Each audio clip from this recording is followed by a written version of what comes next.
Virus corona saat ini sedang mengguncang seluruh dunia. Virus corona sekarang lagi naik daun, sehingga banyak orang yang berusaha melindungi dirinya dengan masker, dengan menutup wajah mereka, dengan menutup seluruh tubuh mereka, supaya terhindar dari virus corona. Sebenarnya seberapa efektif sih masker melindungi kita? Mazmur 91 adalah jaminan bagi orang percaya. Tapi sekarang saya hanya akan baca dari ayat ke-5 sampai 11. Engkau tidak perlu takut terhadap kedahsyatan malam, terhadap penyakit sampar yang berjalan di dalam gelap, terhadap penyakit menular yang mengamuk di waktu petang. Walau 1000 rebah di sisimu dan 10.000 rebah di sisi kananmu, tetapi itu tidak akan menimpa kamu. Engkau hanya akan menontonnya dengan matamu sendiri. Kita hanya akan menontonnya dengan mata kita sendiri. Apa yang sedang terjadi? Sebab Tuhan ialah tempat perlindunganmu. Yang Maha Tinggi telah engkau buat tempat perteduhanmu. Jadi selama Tuhan kau jadikan tempat perteduhan, semua wabah tidak akan kena kepadamu. Malapetaka tidak akan menimpamu. Dan tulah tidak akan mendekat ke rumahmu. Sebab malaikat-malaikatnya akan diperintahkannya kepadamu untuk menjaga engkau di segala jalanmu. Ini adalah jaminan orang percaya. Karena wabah tidak pernah diizinkan Tuhan terjadi untuk menyerang orang percaya. Di akhir zaman pun akan terjadi wabah sakit penyakit. Tetapi tetap bukan diperuntukkan untuk orang percaya. Di dalam Wahyu 9 ayat 2-4 berkata, maka dibukanyalah pintu lubang jurang maut itu. Lalu naiklah asap dari lubang itu bagaikan asap tanur yang besar. Dan matahari dan angkasa menjadi gelap oleh asap itu.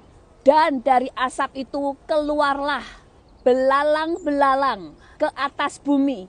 Dan kepada mereka diberi kuasa, sama seperti kuasa kalajengking di bumi.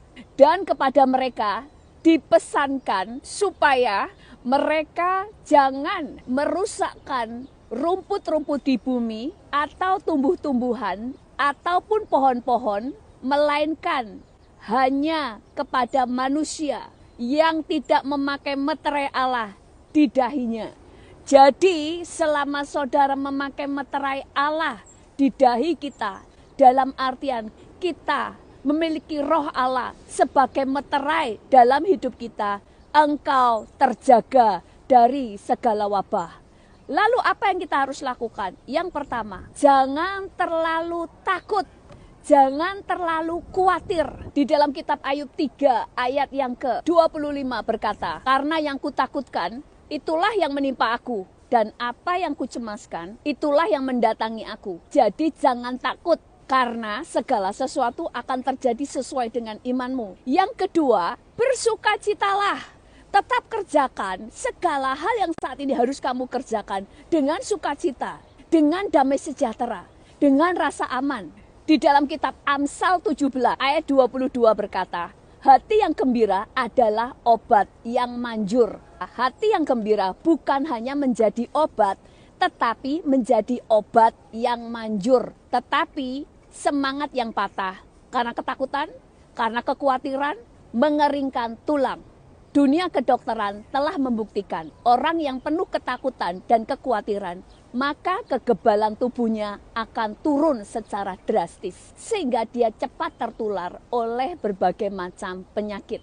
Yang ketiga adalah bangun benteng. Benteng kita yang paling kuat adalah darah Yesus. Pada waktu roh maut mendatangi seluruh Mesir untuk membunuh setiap anak sulung, tidak ada satupun anak sulung bangsa Israel yang mati, karena setiap rumah mereka di ambang pintunya diolesi darah anak domba sebagai lambang darah Kristus. Demikian juga saudara dan saya minta darah Yesus menutup bungkus dirimu, keluargamu, kotamu, bahkan bangsamu. Yang keempat adalah pakai otoritas untuk mengusir virus ini dari hidup saudara. Karena saudara dan saya diberi kuasa dan otoritas untuk menghancurkan, untuk menahan, bahkan untuk menghentikan setiap wabah penyakit.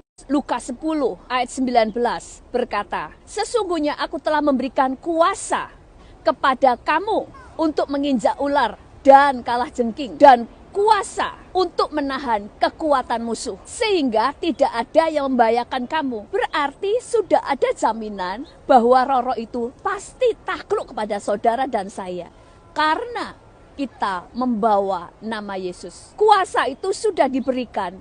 Ini waktunya kita mempergunakannya. Seringkali wabah diizinkan terjadi supaya dunia bisa melihat perbedaan antara orang percaya dan orang yang tidak percaya.